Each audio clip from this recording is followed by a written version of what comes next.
Good evening and welcome to ELOSOFUMARTAKES. This is our 54th take live from the Casa Cuevas Studios of Euless, Texas. I'm so excited to have you all watching and listening tonight. It's going to be a fantastic and sensational show. And I'm not just saying that because his name is on the banner behind me, but I am so privileged and so pleased that I can finally welcome in this next guest. But we have a surprise tonight and so excited to welcome actually two guests. We've only done this a couple times on ELOSOFUMARTAKES and it's always been exciting. So welcome in to our 54th take, Mr. Luis Cuevas and his wonderful wife and what he will say his better half, Denise Cuevas, into the studios. Guys, how are we doing tonight? Wonderful. Phenomenal. Yeah. Phenomenal, Bear. Thanks for having us, buddy. Yes, absolutely. Oh, absolutely. It's absolutely my pleasure. I'm so excited to finally get you on the show, Luis. We talked about it before. Of course, we've had your national sales director, Gabe Alvarez, on our show earlier this year, and that was a great one. We went through two exclusives, so I don't know if we can top that kind of excitement tonight, but I know it'll be fantastic nonetheless. So, one of the things and talk to you all about was the fact that Casa Cuevas. Let's kind of peel the curtain back a little bit here, Luis. Casa Cuevas is basically the brand that's set on the foundation of 4 generations of your family. Talk a little bit about how it got started and where that all comes from for those who don't know. Wow. I mean, my great-grandfather emigrated from Spain in the 19th century, wound up in Pinar del Rio, Cuba, and started essentially growing tobacco. That's all he did. He did not have a factory. I want to make that clear. I don't know why I want to make that clear all the time, but I do. I don't want people to equivocate the idea that I'm in the cigar manufacturing business and my great-grandfather did that. Neither did my grandfather, who actually grew it to be a very, very successful business. Again, they were tobacco growers, not tobacco manufacturers or cigar manufacturers. Then Fidel comes in, things go haywire because communism is not anywhere, and we flee, and we wind up, meaning my family and myself, in these wonderful United States. And my dad starts reinventing himself as a businessman with a whole different enterprise. My uncle stays in Dominican Republic after coming here first, goes over there. My dad joins him as an investor, and I was going to the DR and spending my summers in the 80s when I was a kid. I was in high school and junior high and whatnot, and had a terrific time. And then in 97, give or take, my father goes 100% in, not only as an investor, but as also a partner in the business with my uncle, hands-on. And they start manufacturing with a lot of great people. They have a falling out around, I don't know, 2000 or so. And eventually I join on. I had done a couple of different gigs, taught, went to law school, the whole thing. And I went over there, and then we started together and things picked up. We landed some great customers through a lot of great connections. And here we are. But the FDA sort of pushed me into launching the brand because I had no choice. I was put up or shut up, and Gabriel Alvarez happened to be available right at that moment. I had initially started with hoping that Jack Tarano would have been part of my enterprise, but he had left his previous job. He posts on Facebook. I call him that same day, and by the time he posts on Facebook, of course, he's jumping ship. And yeah, it's too late. He's going off to General. But he says, I got this young man I want you to meet, and I think you guys may find something to do together. And that was Gabriel. And we met. We had lunch. I was fortunate enough to have him come on board. And a few months later, here we are. And it's been a great, great ride. It hasn't been easy, but this industry is not easy to begin with. And someone supposedly, I'm not going to name any names, that said if you want to become a millionaire in this business, start by having $2 million and throwing $1 million out the door. You're left with $1 million left, or out a window, or something to some degree like that. And I think he was right. But it's been a lot of fun. It's been good. We've been at it now about 19 months, and I'm pleased with the way it's going. So here we are. They say it's a marathon. There you not a go. race. Yeah, it's a marathon, Yeah. not a race, right? And So, actually, you guys would know something about that because you run marathons, right? we do. We do marathons. Half Ironman, I've done 3 of them. I've done Chicago, New York, Miami several times. So yeah, we're all into running. My son's a badass runner. My daughter has tried, not as much of a badass, but she's a great dancer. But yeah, running is part of But she of will our give gene pool. anything a try. Yeah, that's true. She will give anything. She'll give anything a try. That's yeah, we do run. wonderful. Yeah, so I've recently started running. Except for I think I would do running an insult by calling it running in front of people like you who actually did half Ironmans. I ran today. And I went out and I ran just under 2 miles, and that was good. So it was hard. It's still hard. I've been doing it now since April, every day. And people are like, "Oh, do you love it now? Do you love it?" I'm like, "Nope, still hate it. still hate every second of it." But you do what you got to do, right? You do what you got to do. You do what you got to do. You do what you got to do. If it was so easy, everybody would do it. So there you go. There you go. I hear you, brother. Throw the time. Yeah, it's been interesting. I never thought in my wildest dreams that, you know, if someone had told me in college, high school, or if anyone had told me 2 years ago, "Hey, you'll be running every day," I would have probably laughed. I would have laughed at them, and who knows what I would have done. You know what, brother? It would have just been the imagination. Yeah, but you know what? It's interesting the way it'll escalate, and next thing you know, you're doing that half marathon, you're doing that 10K, you're doing a full marathon. Well, hey, listen, everybody starts with baby steps. We all did, right? Even as kids. Think about it, right? You start crawling, next thing you're walking, then you're running, and that's the way it goes. So we kind of started the whole racing thing because we signed up for a race that a friend of ours said, "Come on, sign up," and we're like, "Okay," and we just kind of got the bug, and we just kept racing. Just kept going. Sort of got. Yeah. So that half Ironman, so we're going off on the deep end here. But the Ironman triathlons really just fascinate me because it's not just a test of endurance and strength. Like it's so mental too. Like the mentality of having to shift gears like that and everything. I mean, talk to me a little bit about that. I'll tell you what. Having run marathons compared to half Ironman, I think a marathon half Ironman does. Running a full marathon will physically take more out of you. And I just lost you. Are you there? No, I'm here. Yeah, I needed to cut the fixture because I was losing your audio a little bit, so it's fine. No worries, brother. As long as you're there. Yeah, I'm good. So yeah, I mean, it's you train for it and you learn how to swim and jump out of the water, and then you bike and you get off the bike and then you run, and you can sort of fix yourself through it. But in the end, it seems to be substantially, I guess, less strenuous than a full-on marathon does. Past mile 20, it becomes a completely different race. And anybody that's run it in your audience knows what I'm talking about. There is something to be said about 21 through 26 in terms of running them. Those miles, just horrible. They're horribly difficult. Yeah. And mentally, physically, just brutal. But that's a cool thing. And I think you got to sort of like it. And if you do, it makes things easier. I don't know. I think if you're doing it as a chore, maybe not so. But I really enjoy it. I enjoy the competition.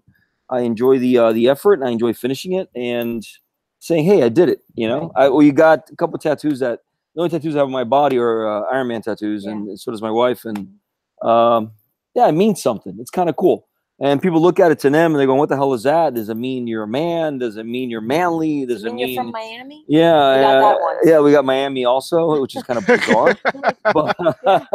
We were somewhere and we had our tattoos. We were, in the beach area, so you can see them. And is the M from Miami? And we're like, no, not really. Although we are from Miami, but no, that's not it. That's incredibly ironic, but no, it's not. So you've done it as well, Denise. What was it like? You know, the first time like you decided that you were going to do that. Was it whose decision was it to give the Iron Man a go? Was it you or Lewis? Definitely Lewis. It was me. It was me. He forced me to do this. Okay, so what he forced you to do? Like what was the thought going through your head? Why the hell am I doing this? Sounds like you and me have a little bit more in common. Yeah. Why the heck would I do this? Don't like running. I did it. I mean, it was strenuous. We spent a full year. Well, he spent less than I did. I felt like I spent a whole year training for it. Because I just mentally couldn't wrap my head around the fact that I was doing this, you know. But I had a goal, and I said I'm gonna try to get to that goal, do it as best as I can, and it was very satisfying once it was done. But it was tough. It was tough. But like he said, we did a full marathon. I did my first full marathon after I did the half, and that was so much worse. It was so much worse. You know, it's just I had to take some time off after that for a while because it was tough on my body. And then, you know, you get back into it again, but I had to take some time off. I seriously can't imagine. Well, I know exactly what you guys are talking about, though. They that's what everyone says, that, you know, a marathon's 26.2 miles and it's the last 0.2 that'll kill you. You know? That's brutal. Yeah, it's brutal. It really is. It's brutal. So. It's brutal. But I take a lot of pride in the idea, and I'm cutting you off for a second. I'm sorry. And the idea that I've been a cigar smoker for a long, long time, 20 years or so. Both of us. And, you know, and I've done very well on my 5Ks, my 10 marathons, my marathon. I'm at a Boston qualifier, but I missed it by about 10 minutes, my age group. So I look at all that and I'm saying, you know what? These things cannot be that unhealthy. And I know I'm preaching to the choir, everybody watching to smoke cigars anyway. But Right. just throwing that out there, this is not cigarettes. This is not anything that's going to infringe on your health. Not really. Because you can be very healthy. You can be very healthy and enjoy this the same way you enjoy. We've been smoking for a long time. For a lot of years, decades. You know, and we've been doing that. Triathlons, marathons, you know, you name it. You know, any type of. We've done like weird. What are those things? Those mud runs and stuff. Yeah, no, we've done those. We've done all of those things. We've done those. We've always been smokers. Hell, Bear, we won a 200-mile relay race from Miami to Key West called the Ragnar. Well, they won. Well, my team won with my son, and that was crazy. Enjoyed it. That was crazy. But anyway, point is, a lot of physical activity, smoking all the damn time. Smoked afterwards. Smoked the night. When we were done, in the middle of the night. We're smoking. Yeah. We're smoking. Yeah. I mean, nobody lights up a Marlboro after winning the Super Bowl, right? But they light up this stuff, don't they? Yes, they do. Absolutely. Absolutely. It's the best. It is the absolute best way to celebrate anything in life, because it's more than, like, yes, you can absolutely share a glass of champagne with somebody you love, or, you know, people you're celebrating with, but there's something very, very just encompassing with fellow cigar smokers or people that are celebrating along with you, and everyone's lit up, and it's there's no other feeling unless you experience it. And I know everyone, again, you said it earlier, Lewis, preaching to the choir. For people who watch the show, they get it. It's the people outside that don't, and it's interesting. But you guys involve your family in so much. You guys do a lot. You guys have a lot in common. You guys do, you know, a lot of different things together, including cigars. So, Denise, when you first met Lewis, you guys have been married. You told me before the show you guys have been married for over 20 years. Congratulations. Absolutely fantastic. Can't wait to get there one day myself. Did you smoke cigars before you met Lewis? Nope, he was the whole bad influence on me with that. No, I'm just joking. No, not we actually started smoking cigars together. You know, in '97 we started smoking. Correct. Yeah. Correct. So we just had little, you know, I don't know, dinner parties at the house, and we lit up cigars after a dinner party. We sat outside. It was a thing to do, and we just enjoyed it, and we kept doing it. And we've been cigar smokers for that long. Yeah. So no, it was his fault. But again, just like the marathons and just like everything else. What has been I'm sorry. Go ahead, Denise. No, it's something we enjoy together. You know, sometimes him and I during the week we'll finish dinner and we'll come out here, and you know, Florida's great as far as the weather, so it's never a bad time to smoke a cigar out here. So we enjoy a cigar during the week. It's nice. We talk. Yeah. It's our way of appreciating each other. It's a great thing to share with anybody, loved ones, and even people you hate. It's a great thing to share with, because it can really bond people. Mellow out with a cigar. Absolutely, 100%. So, you know, we're going to talk about the 5th generation of the Cuevas family coming into the family business here in just a second. But you know, what does it mean to you? You were now a member of the Cuevas family, but you weren't always. What does it mean to you from your perspective to kind of join this family, join this heritage, join this lineage, and see it potentially move on to other generations as well? Well, I think it's amazing that, you know, I can say that my son is interested and he wants to be a part of, you know, the family business. It's kind of, how do I say, in Spanish they say, I'm orgullosa, you know, I'm proud that my son wants to be a part of it. Even my daughter she doesn't want to really smoke. She's not into that, but she wants to know about the business. She wants to know what it entails, and she asks Dad all the time about it. So it's kind of cool. And then when I see him with his father and when they're discussing it, I don't know. I just involved they have in like being together and talking about business, and it's neat. It's really neat. So I'm glad to be a part of it. I mean, even though sometimes I'm not a part of it because I have my own job, but for the most part, it's a great experience to watch how the families, literally all of us, are involved. You know, we're involved in one way or another. We're all part of this. You know, I've had this conversation with my own wife and someone you mentioned earlier, Louis, and we know very well, obviously, is Gabriel and his wife, Grace. And, Correct. And, you know, it's whether, you know, Denise, to your point, whether you're directly involved all the time, officially, you're directly involved all the time officially. You know, This is true. So it's the support from those that we love, and it's the support of our families that really allow us to do so well in this business. And that's why I think this industry, more so than almost any other industry, the bond of family really is the foundation of its success. Yeah. Oh, absolutely, yeah, Barry. yeah. You know what? This is a really tiny industry. Yeah. It's not very big at all, and you know that as well as I. Everybody knows somebody that's somebody. I mean, the idea of 6 degrees of separation is nil here. It's 1 degree of separation. Yeah, I was going to say it's one, one and a half. Yeah, one and a half at best, right? It's a really cool thing. And going back to your point, backing up a little bit, it's one of the few things that you can do. And I've been, and you have experienced it because I know where you work as well.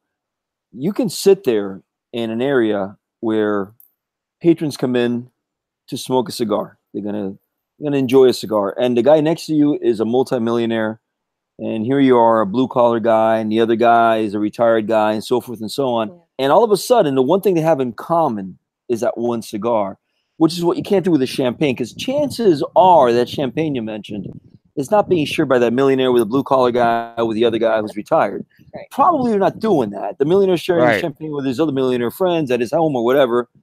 But he goes to the cigar shop, he sits down, and he or she is essentially partaking of something everyone's enjoying, and everyone's at the same level at that point, which is a really cool, it brings people together. And I rarely see people have arguments. My wife mentioned this a few minutes ago, with a cigar in their hand. I've seen people drop cigarettes and go to just punch each other out. Yeah.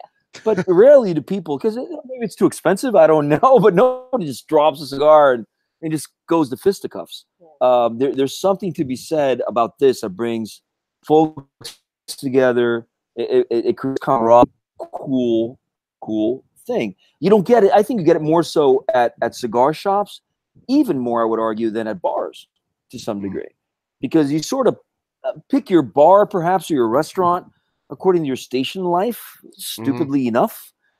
But you go to your neighborhood cigar shop because that's your neighborhood cigar shop, and it doesn't really matter, how fancy it is or not. You're going to show up, you're going to sit down, and you're going to talk to Bill or Jack or Jim or Jill or Mary and have make a little what happened. Nothing. It's a good time to feed events and talk a little bit and talk a little smack, and it's just phenomenal. It brings people together. I'm sorry, it just does. Yeah, it and levels I'm the proud playing to field. be part of that. It does, my friend. It does. And along with what Lewis says, you don't even have to go to your neighborhood cigar. I mean, sometimes him and I will go places, and when we go out of town, we find cigar shops to go to just sit down and have a cigar and just, look at the dynamics of everything. And well, hell, we've been at places before where we're sitting, we're the first ones to light up. We look around, it's okay to smoke, we smoke, and you get people that go, "Hey, I'm glad you lit up," and boom, they whip out their cigar and they sit down with us and they're smoking their cigar and they go, "Man, I'm glad you lit up," because we're cigar smokers. That's not even a cigar shop. You got 6-8 people all of a sudden smoking with you because everybody wanted to smoke. Just waiting for you know what I mean? For that one person to go ahead and spark it up, and then we're good. So it's cool. With us, it's 2. Yeah, they're right. Strength in numbers, absolutely. So let's talk a little bit about where the Casa Cuevas Cigars has kind of taken off. I call it one of the hottest new brands that's on the market now. You guys have started off real conservatively, real small, very simple portfolio, 3 different blends, and kind of built it from there over the last 19 months. And we call this a conservative plan, but I mean, again, we're talking only in the last less than 2 years, and you guys have opened up a number of accounts. How many accounts are you up to now, Lewis?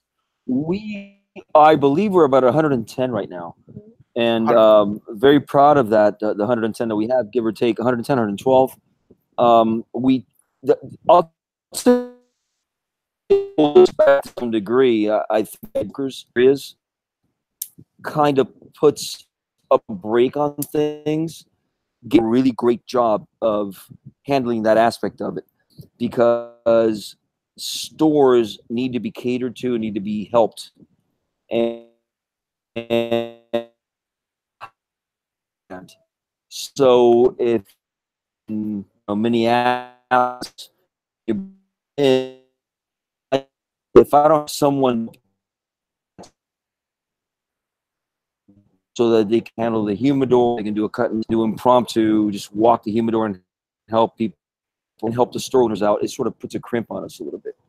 But if you take all of that into consideration, along with what we've been able to do with the brokers that we have, that's been the plan of action. It's a slow plan, a marathon, not a 5K. And we've been very successful at it. And I got to give a lot of credit to Gabriel. That's been his plan. And you know what? I brought him on board so he can handle that kind of stuff. He's been phenomenal. Not his first rodeo, clearly. And whatever errors he made in the past, or what he's learned in the past, more than errors, I don't think he made any errors, he's sort of brought over to my end. And it's been a nice project. I'm proud of it. But it's a slow process, my friend. It's a very slow process. But, yeah, Gabriel is one of the best in the business, and phenomenal. What he's done in his what he will call, these are his words, not mine, in his short career in the position of a national sales director or president of sales or whatever title you throw out, the head of sales for a particular company. Sure. The companies that he's grown, yours included, have, Coop and I, my partner on Primetime Special Edition, Will Cooper, and I have remarked this, that each company that he left them in better standing than when he started with. Absolutely. And it's certainly on a great track with Casa Cuevas to exceed where he was in these other previous companies. And what you guys have been able to build has just been really fantastic. What I was really excited about was seeing the line extensions that you guys announced this year. And I'm actually I'm going to pull my video back up because I want everyone to see this. This is the Flaco. So it's a Lancero limited edition of the Habano blend. Truly sensational. I think that I think that if anyone is going to approach your cigars, has never smoked Casa Cuevas before, wants to pick up the Habano line, do what I did. Okay, because this is exactly what I did. I smoked the 60 first, then I did the Toro, then I did the Robusto, then I did the new Prensado, the box press Prensado, and then this is the last one that I've smoked. If you smoke it in that order, you will love each one that much more. And that is I'm going to say it right now. That's the best way to smoke the Habano cigars from Casa Cuevas in that order. So but let's talk about the what motivated you guys to come out with a Lancero line, and it is a limited edition. What's it limited to? You know what that is? Can you hear me clearly? Yes, I can hear you. Are you there? Here? I am here. Can you hear me? Yeah, I can, my friend. I'm sorry for those out there. That is a smoker's cigar size. In other words, I'm not knocking people that don't like them, okay? Maybe I shouldn't be saying this, but I think if you're a true cigar lover, well, from my perspective, those thinner sizes really bring out all the flavors of what you're looking for in a larger gauge. And I get it. I get it. There's more bang for your buck in a 60 because price-wise, they're commensurate. But if you want the true essence of a blend and you're looking for that, that is a phenomenal size, the 43. It's traditional. It's the way cigars essentially were first rolled. And no one was making 60s or 50s for that matter, which is it's my favorite size, by the way, a 50. No one was making those back in the last century. What you're smoking now in your hand is what people were doing. At best, a 48. And it's something that I wanted to do traditionally, and when we came out with it, and it's a limited edition for a reason. I mean, we only made 500 boxes of the Maduro and the Habano. They are numbered. The boxes are numbered, and it is a legitimate 500 10-count box set of each. That's it. Once they're gone, they're gone. They're not going to be out again, at least not this year. The numbers are there. The boxes are numbered. You're not going to get two of the same, and we're proud of that. So it wasn't really a money maker per se. It was something that we enjoyed, and it all began because going to the factory, because it is my factory. Gabriel and I love that size, and we asked them to roll these for us, and they started making them, and we just fell in love with them. And we said, why don't we launch them? Alec had a lot. Well, Alec had a lot to do with it because my son had something to do with the blend. Yeah. That's why Flaco is named after my son, who's very thin. And Gabriel goes, let's call it a Flaco. We have a Gordo, which is the 6x60. So it kind of goes hand in hand with the other name. But that the idea was Gabe and I fell in love with that size. We've always loved that size. Gabe's a big cigar smoker, you know that, and I am as well. And so my dad has this little thing called Chicos. Yeah. So it's a 43, but it's like maybe a 5 or 4 incher, and he has those just for himself. And he sends some to me. And he sends them to Denise as well. Not our blend. This is another blend, just a house blend. But that size has always been very enticing to me. It's just a cool size, and you get a lot of flavor out of it. A lot. Yeah, you know, it's not a 60, it's not a 70. Nowadays, what people are smoking 80s. It's kind of crazy. There are 80s out there. Yeah, I know. That's a little too intense even for me.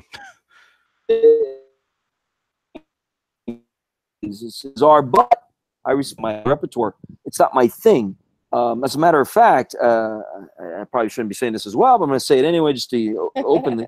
The idea, my 60s I avoid. I just don't like the 60s. I brought a 60 into the market because it sells. Right. But my thing is my 50, a 52, and this 43 is phenomenal. And I'll tell you what, that box press is off the chain. It's just a great flipping cigar. It's a 48 box press. It's a great cigar. And that's not limited. That's going to be here for the long haul, Lord willing. And that's what, Denise, that's what you're smoking tonight. That is what I'm smoking tonight. I'm enjoying every bit of it. So which, you have the Habano or the Maduro? No, I have the Maduro. Maduro? Yeah, I my favorite. see, and I love, and Lewis knows this. You guys know that I love the Maduros. The Maduro was my number 5 cigar last year. Indeed, and thank you for that, by the way. Thank you. Oh, absolutely. It was well deserving of it. The but man, the box press Habano, that thing is unbelievable. I love it in that blend. It's tremendous. Yeah. What made you guys want to go with the box press? Did you guys really just like the way, like, you guys were doing some testing and you really liked the way it smoked and were like, hey, let's go for it? Or was it in the plan all along? Well, no, it wasn't in the plan all along. Originally, the 48 was something that I found very classic, very Cubanesque in terms of sizing. I think the original Churchill was a 47 from Cuba. The 7x47 was the way it was going to go. We were going to make a 47. We had the 48 molds. When I first brought in the line prior to the deadline for the FDA, I brought in a 48. But from the 48 to the 50, it's 1/32 of an inch in diameter. Each gauge is 1/64 of an inch. For those of you that are geeky enough to care about this, so that 1/32 of an inch from the 48 to the 50 wasn't really going to cut it. So we held off, and we said, okay, let's bring it out later. And then the idea of a box press was phenomenal because I like the way it sits in your teeth. Yeah, that's what I was gonna And my say. friend, it doesn't roll off things, right? No. It doesn't roll off. You can put it on a surface, and it won't roll off like a cigar will. So it's kind of like a round cigar will. So it's kind of cool. Yeah. I like the idea of the way it smokes. And I'll be honest with you as well. I think that a lot of box presses out there aren't well made. They have a tendency to not stay well lit. They're too mushy. They're not quite well constructed. A lot of them are very good. Of course. And we know some companies that make tremendous box presses. Yeah. So Padron is one. I mean, just phenomenal. But that was the idea. So Gabe and I said, okay, well, let's wait until we have a year and change, and then we launch it as part of the extension, and we did. And it's been a great, great project. My dad has a lot to do with that. He takes a lot of care, and he nurtures the hell out of it, and making sure, very meticulous, making sure that the box presses are what they are and the way they come out are box presses. Very, very well constructed. He wants to make sure that they're very well constructed. Indeed. Yeah. So yeah, I love the size. I love the way it sits in your teeth. I love chewing my cigars. Box press is perfect for chewing, and so it's great. It's great. I agree. The box press is one of those sizes where, you know, I get a lot of patrons that'll come into the retail shop and ask me, can you taste the difference? And I say, yes, I can. Absolutely. And yes, you may not be able to, and that's not necessarily a knock on you. That's just a more refined palate. I said, but think of it this way. I tell you what it will do. And you mentioned it perfectly. And it has to do with when box presses are well made and when they're not well made. When box presses are well made, like the Prensados are, and you mentioned Padron, and there are several dozen, if not 100 others. The airflow that changes when you light that cigar is completely transforms the blend and really makes for a wonderful smoke.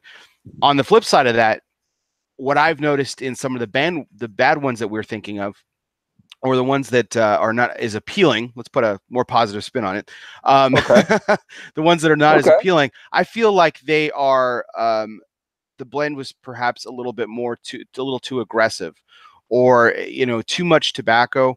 I feel like overstuffed box presses, and that doesn't mean you can't have a lot of different tobaccos. I'm not saying that, but too much tobacco can get, when it gets pressed, I feel has a stronger tendency to plug, or to have too firm of a draw. And I like a little slight resistance when I draw. I don't like an open door of smoke, but I also don't want to suck a bowling ball through a straw.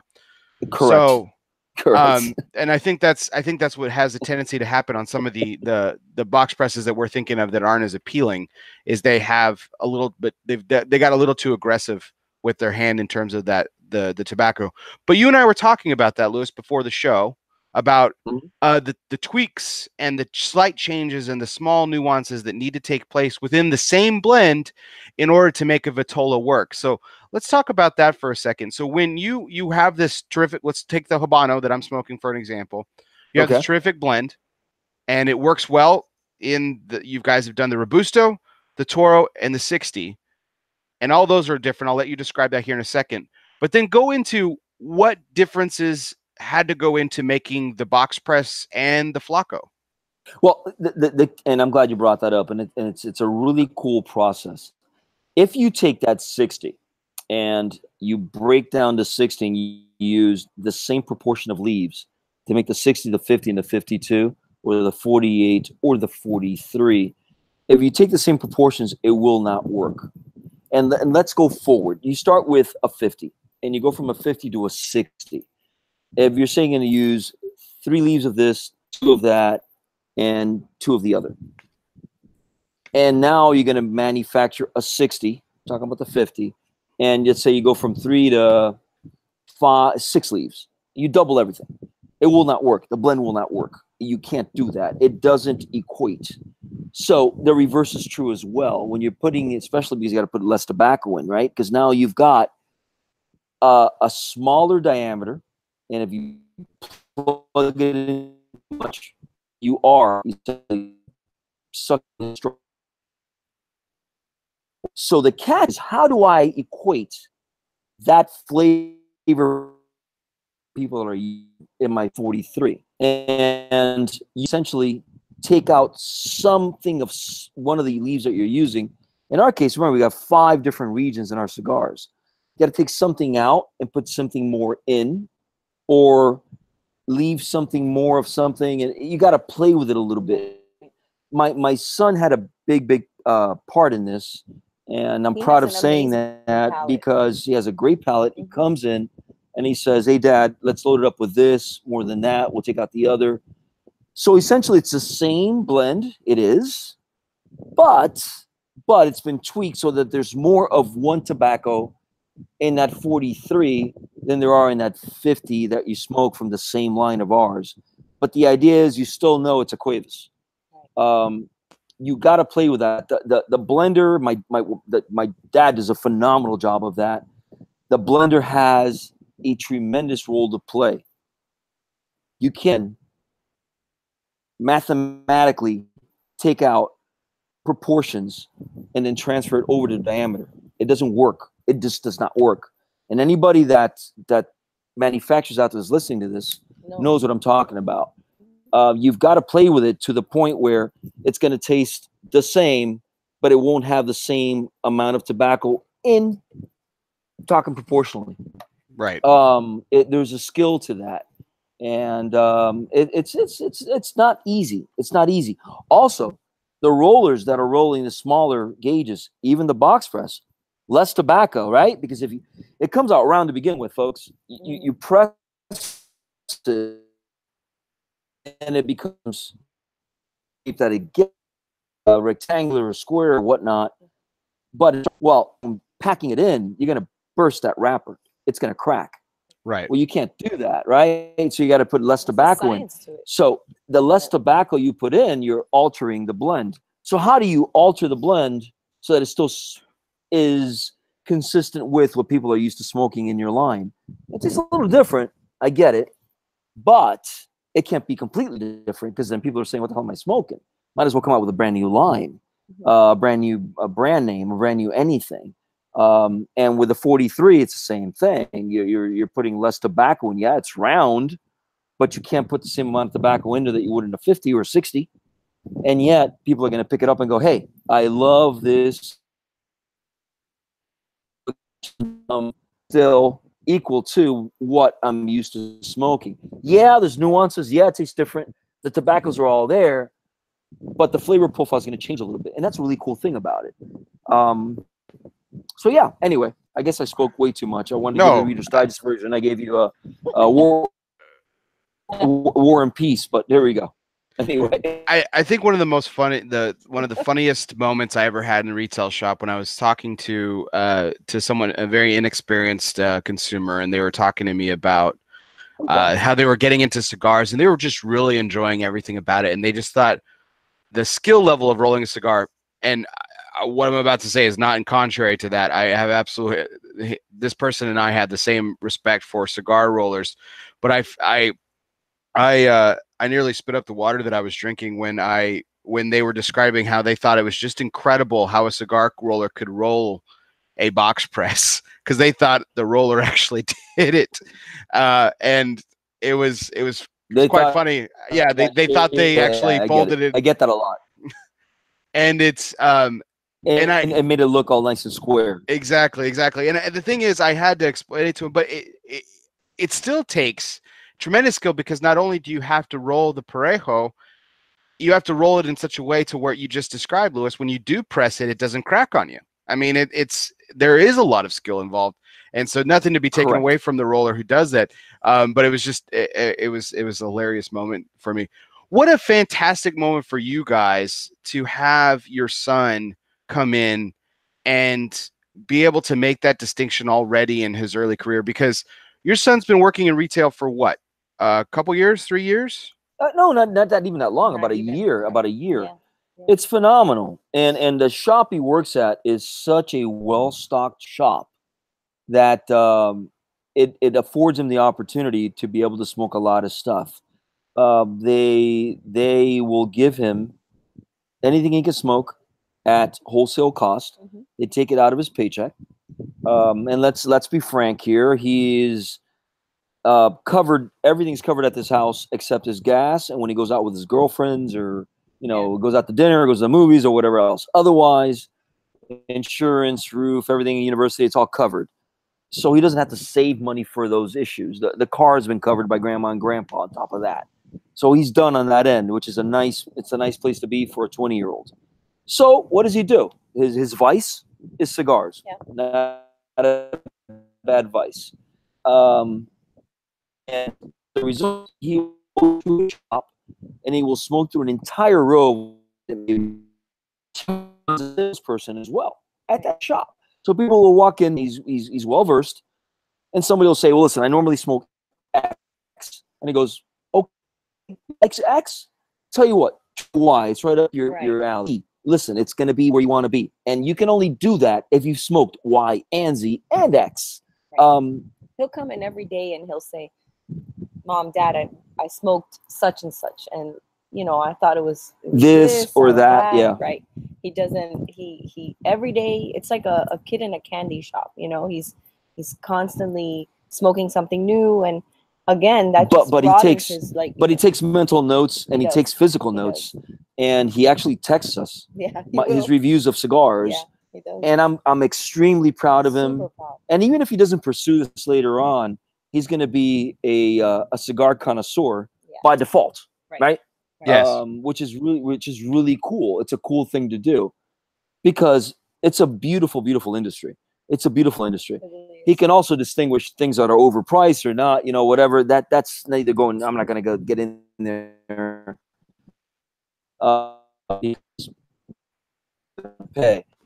He's very well aware of more expensive than others, and he's saying this one more affordable, as good as this. He's tried them all, and it's a cool thing. And it's under the tree, and he contributes, positive way. He contributes with positivity. He's not just there to take a trip with Dad and go to the factory and visit Grandpa. That's not the issue. Right. He's there to work, and it's phenomenal. And then when he and I and Gabe and my dad get together and we'll smoke at the factory, his position on cigars means something. It does matter. It matters a lot. And it's phenomenal. I feel super proud. Yeah, super proud. Yeah. I was privileged enough to meet him along with you, Denise, at the IPCPR trade show this year, and your son and I had a great conversation of a few minutes where we shared it wasn't media to son of a cigar brand owner. It was retailer to retailer. And we talked shop, and we talked about the customer experience, and everything you just described was something that we were bantering back and forth about. And for a guy who's been in it for less than a year, I was considerably impressed as well. Thank you. For his knowledge and his understanding, not just the knowledge of the cigars, because it's more than that. His understanding of the industry and his understanding of the customer was spot on and very impressive. Because, and Louis, I know that you'll agree with this statement, that as much as this industry is about the cigars and creating amazing cigars like you all do at Las Lavas and Casa Cuevas, that it really is about the customer, and it goes a long way, that experience from them smoking your cigars and the way that they're treated by the people that deliver it to them and by you yourselves. Correct. Inherently. It's very much about the customer as much as it is about the tremendous cigar. And it was really impressive to me. I know I've used that word several times now, but it was really impressive to me just how clear he got it and understood that.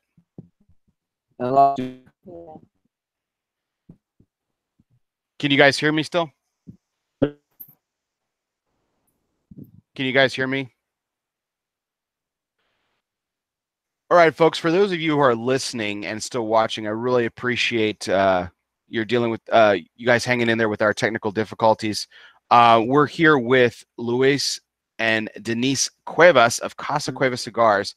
I'm going to work with them momentarily to try to get them back, just to go ahead and get this figured out. So if you'll bear with me, no pun intended here.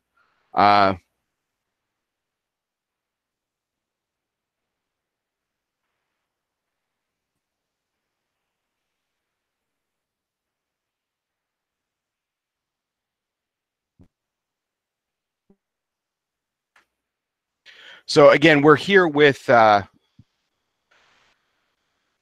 bring myself back here. So again, thank you all to everyone who's kind of tuned in with the, dealt with the technical difficulties as we've tried to get through them here tonight. It's been my absolute privilege to welcome in Luis and Denise Cuevas of Casa Cuevas Cigars. Luis, can you hear me?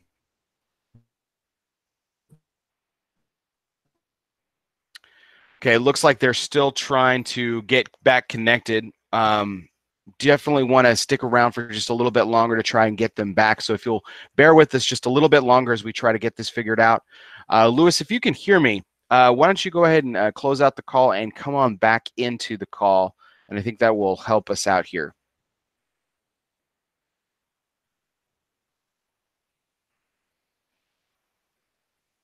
You can hear. You can hear. You guys can hear me?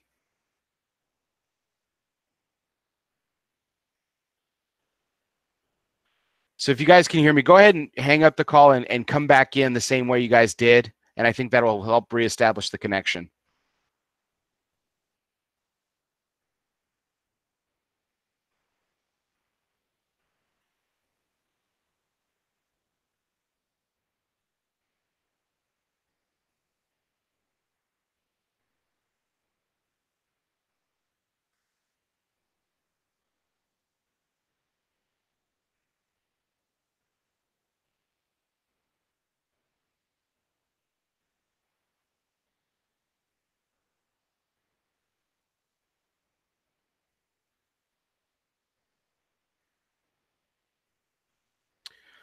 Again, thanks for everyone for dealing with the technical difficulties as we've tried to reestablish connection here with our guests, Luis and Denise Cuevas of Casa Cuevas Cigars.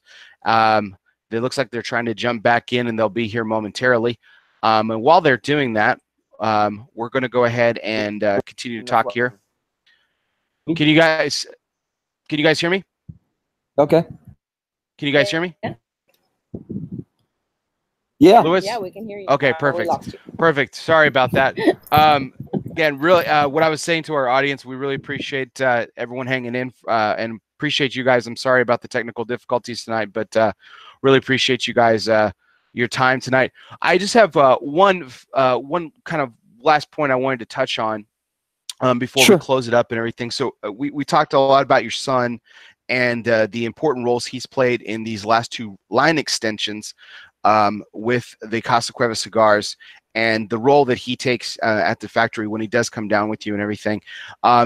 He is in college, so he's still in the middle of his is in college. Formal education, I guess we can call it. But you guys are Correct. planning to incorporate him a little bit more with the future. So is there a fifth generation that's going to be coming into Casa Cuevas, and what's that going to look like for your son? We are fortunate enough to have a grandfathered product line. It's called the Cuevas Reserva, and we will be launching that around IPCPR time of next year. Here, can you hear us? Yes, I'm good. I'm shutting off my camera because it helps the connection a little bit better. Anyway, going to your point, we are, and that's my wife just took everything out. Hang on a second. I can hear you just fine. When that okay, perfect. When that line extension comes out, part of it is, if you notice, our logo now has 4 stars. So it's my great-grandfather, my grandfather, my dad, and now myself. This is going to have the 5th star. It's going to be Alec. And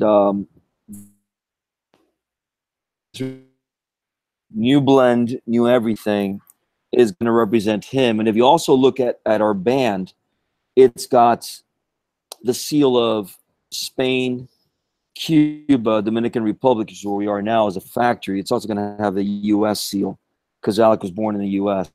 Oh, terrific. I was born in Cuba, so already covered there. So it's cool. The idea is we're going to incorporate him. He's going to be part of the process. And I got to add, part of that process will also be Gabriel blend that. So I'm looking forward to that trip coming up next year, early next year. Jan, going to go over to the DR. We're going to sit there. We're going to take time that we've almost got it. We came up with we liked, and then interestingly enough, we brought it home and we let it sit. A month later, we tasted like dog turd because there's something to be said about rolling a cigar. Hey, buddy, you know you are at the factory and you think you hit a home run and you let that thing month or so, and it changes drastically. Yeah, it changes drastically. We went like, I remember going to the office and Gabe goes, "Try this." And I tried. I go, "My God, this is awful." He's going, "That's what I thought. This is terrible." And this is the one we thought we hit a home run with. So we've got to play with that a little bit. But it's exciting and it's fun, and we have the time to do it. And having the factory helps. But Alec will be an integral part. He's part of the whole makeup of the band. He's part of the whole makeup of the box, whole makeup of the advertising. He's 100% a part of it. And hopefully he'll be into it as much as he is right now. Right now, he's phenomenally into it, as we've talked about, and I'm very proud. I mean, and his grandfather could not be prouder. Oh my gosh! My dad is beside himself with pride, with the idea that his grandson is actually partaking in this and knows as much as he does, you know, quote unquote, about cigars, at least from a flavor profile. So yeah, he's definitely going to be a part of it, and I'm truly excited.